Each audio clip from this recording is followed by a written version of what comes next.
kepada Tuan Ibrahim Tuan Man, kepada Parti PAS Islam se-Malaysia yang kini terkenal dengan Parti Angkut Sampah.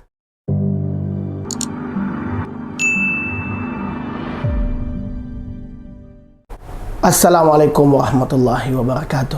Terima kasih kepada sahabat-sahabat yang masih menonton di channel YouTube Ambo, Jami Hassan, YouTuber Rakyat. Ambo masih teringat lagi bagaimana ada walau-walau memanggil Ambo Jami Sampah, kerana Ambo bergambar dengan sampah yang tidak diangkut oleh Majlis Pembandaran Kota Baru.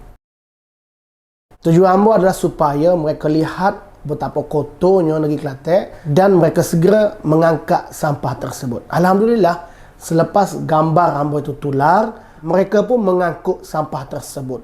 Agak lama Ambo tidak bercakap tentang sampah, dan boleh dikatakan Ambo tidaklah nak claim, nak mengaku, tetapi sekian lama kerajaan negeri dilihat tidak terlalu mementingkan kebersihan. Sejak akhir-akhir ini mula ada kempen jangan buang sampah merata-rata, jumpa sampah kutip. Walaupun Ambo masih tidak berpuas hati, kerana Ambo bukan nak tengok kerajaan Ambo buat kempen. Ambo nak tengok bagaimana kerajaan Kelantan membuat polisi tentang sampah ini. Yalah, syarikat mana yang angkutnya berapa hari. Bahkan Ambo mengharapkan kerajaan negeri menggalakkan rakyat Kelantan kita semula. Ambo juga mengharapkan kerajaan negeri mendidik rakyat Kelantan supaya kita semula pengasingan sampah pepeja, sampah makanan diasingkan. Mungkin itu terlalu jauh lah. Tetapi Ambo mengambil sikap untuk tidak lagi menyerah kerajaan negeri Kelantan, kerana Ambo melihat ada sedikit usaha untuk membersihkan negeri Kelantan. Walaupun Ambo memang tidak berpuas hati, tetapi kerana Ambo lihatlah mungkin mereka tidak mampu, tak apalah, Ambo tidak lagi bermain isu sampah. Agak lama Ambo dipanggil Jami Sampah. Hari ini pun ada lagi orang share gambar Ambo bergambar di hadapan sampah. Niat Ambo hanya satu. Ambo nak supaya Kelantan ini bersih. Kebersihan itu sebahagian daripada iman. Jikalau kita negeri Kelantan yang mengaku negeri sambil Mekah, tapi kalau aspek kebersihan kita tak boleh jaga, memalukan. Terbaru, timbalan Presiden PAS sebelum ni dia berjanji akan menarik pelabur. Mungkin kerana kegagalan duta khas, yakni Presiden PAS menarik pelabur, akhirnya mereka menarik sampah. Ketika pentadbiran Kerajaan Pakatan Harapan di bawah Kementerian Alam Sekitar, Yu Bingjing, menteri tersebut, menteri DAP ni telah pun memulangkan hampir 60 kontena sampah. Dan Yu Bingjing telah memberitahu mereka ini adalah pengkhianat kepada negara yang menerima sampah ke negara ini. Seminggu ni kita terkejut, dan walau sudah pasti tak akan main isu ni. Menteri Alam Sekitar memberitahu sampah itu adalah sampah yang bersih. Ambo terkejut, sampah yang bersih. Ada juga yang kata kononnya itu sampah yang boleh dibuat duit, sampah yang boleh dikita semula. Untuk makluman, Malaysia ni kita semula masih tidak memuaskan. Ambo tidak bercakap tentang Kelantan, Malaysia sekalipun, kita masih jauh lagi nak buat pengasingan sampah, apatah lagi nak pergi ke kita semula. Dan kalaulah sampah itu boleh dikita semula, gila apa mereka nak hantar mari ke Malaysia untuk kita semula. Sudah pasti mereka mempunyai alat yang lebih canggih kalau itu adalah harta. Kalaulah sampah itu boleh dikita semula, alat mereka lebih canggih dan mereka sudah pasti takkan hantar sejauh Amerika Malaysia ni kalau ianya bernilai dan kalau ianya boleh dikita semula. Ambo agak terkejut bila jawapan yang diberi oleh PAS, yang di Menteri Alam Sekitar, mewah memberitahu sampah bersih. Sampah di Kelantan pun puakmu tak sempat nak angkut. Sampah di Kelantan pun puakmu tak reti lagi nak urus. Tiba-tiba hari ni kamu kata sampah bersih. Kalau kamu tak pandai sekali pun nak jadi kerajaan, kalau kamu tak pandai sekali pun nak jadi menteri, tengoklah menteri terdahulu. Kan ada contoh dah. Yu Bingjing di dalam parlimen, di luar parlimen dengan tegas memberitahu tidak mahu jadikan Malaysia tong sampah dunia. Yalah, hari ni kalau kita nak bercakap di parlimen pun, parlimen tutup. Tetapi untuk makluman Datuk Tuan Ibrahim Tuan Man, tengoklah video terdahulu, menteri terdahulu, bagaimana menteri terdahulu DAP. Tengok betapa tegasnya menteri terdahulu memberitahu kepada rakyat Malaysia, menyampaikan mesej kepada mereka bahawa Malaysia sama sekali tidak akan menjadi tong sampah dunia. Untuk makluman para walaun yang masuk dalam gua ini, berita mengenai Malaysia menerima sampah ini juga keluar di akhbar Indonesia. Betapa malunya kita, rakyat Indonesia dapat membaca bahawa menteri di Malaysia menerima sampah Amerika. Sampah di Malaysia pun kita tak mampu nak urus, sampah di sungai-sungai di Malaysia pun kita tak mampu nak atasi. Nah, hari ini kita terima sampah daripada Amerika. Kita tak tahu sampah apa yang ada. Kita tak tahu kandungan apa yang ada pada sampah tersebut. Ya, kerana untuk makluman, kekotoran ini bukan hanya kekotoran yang kita mampu lihat dengan mata. Seperti mana yang terjadi kepada dunia hari ini, yakni pandemik COVID, adalah melalui mikroorganisme yang kita tak mampu nak lihat dengan mata kita.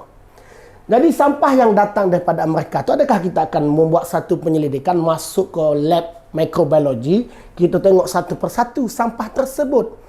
Adalah lebih baik pada pandangan Nambo mengikut jalur pemikiran, mengikut kerja-kerja Menteri DAP terdahulu, Menteri Pakatan Harapan, yakni kita tidak terima sampah daripada luar kerana kita dengan jelas, kita dengan tegas tidak mahu jadikan Malaysia tong sampah dunia. Kepada Tuan Ibrahim Tuan Man, kepada Parti PAS Islam se-Malaysia yang kini terkenal dengan Parti Angkut Sampah, kamu dengar apa kata You Being selepas ini, Abu akan muat naik video tersebut. Dan kepada penyokong-penyokong PAS, kamu lihatlah perangai pimpinan kamu setelah berjaya mensampahkan RUU 355, mensampahkan perjuangan isu arwah adik, mensampahkan pakaian patuh syariah dan banyak lagi. Nah, hari ini kamu nak terima pula sampah daripada Amerika. Kamu memang sampah. 17% daripada 250,000 tan sisa plastik mereka telah diimport ke Malaysia untuk tempoh Januari ke Mac 2018. Sebagai perbandingan, dalam tempoh yang sama setahun sebelum ini iaitu 2017, 40% sisa plastik UK diimport ke China. Jika China terus mengharamkan import plastik, maka sisa-sisa plastik dari negara maju akan terus mencari negara-negara yang boleh menerimanya. Dan Malaysia, hari ini saya nak tegaskan di sini bahawa Kementerian dan Kerajaan Malaysia akan memastikan bahawa Malaysia tidak akan menjadi tong sampah sisa-sisa plastik dari negara-negara maju. Untuk makluman Dewan Yang Mulia ini, syarikat yang mengimport sisa pepeja plastik memerlukan lesen import AP berkod HS3915 yang dikeluarkan oleh Jabatan Pengurusan Sisa Pepeja Negara, di mana Kementerian Perumahan dan Kerajaan Tempatan KPKT. Sebanyak 114 AP untuk mengimport plastik telah dikeluarkan oleh kerajaan sebelum ini. Berikutan tentang aduan tentang masalah yang berleluasa ini, KPKT telah dengan segaranya membatalkan kesemua 114 AP sisa plastik HS3915. Pengusaha-pengusaha perlu memohon semula mengikut SOP yang baru dengan kriteria baru untuk memastikan tiada pelanggaran standard dan peraturan.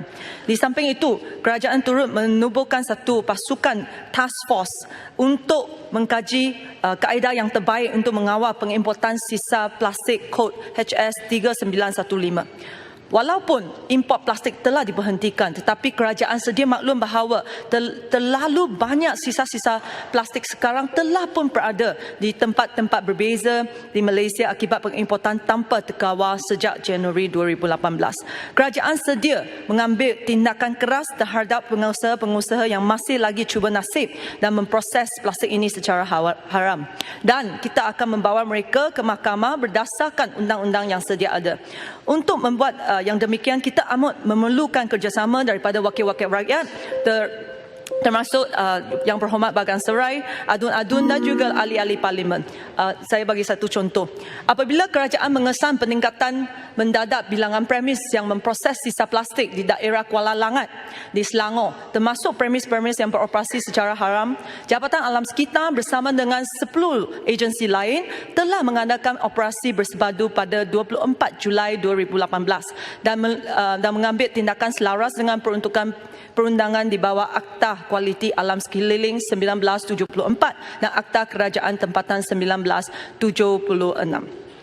Oleh sebab demikian, operasi yang demikian memerlukan tindakan bersebadu antara agensi-agensi yang berlainan. Saya berharap bahawa kita boleh dapatkan kerjasama daripada wakil-wakil rakyat tempatan. Kalau kita dapat aduan daripada penduduk-penduduk, kita boleh berhubungi dengan agensi-agensi yang berlainan dan mengadakan mesyuarat bersebadu. Saya di sini memberi komitmen bahawa Jabatan Alam Sekitar akan memberi kerjasama yang sepenuhnya kepada siapa yang ada kes ini, dan kita akan memastikan pencemar-pencemar yang mencemarkan alam sekitar kita akan diambil tindakan yang sekerasnya dan akan dibawa ke mahkamah.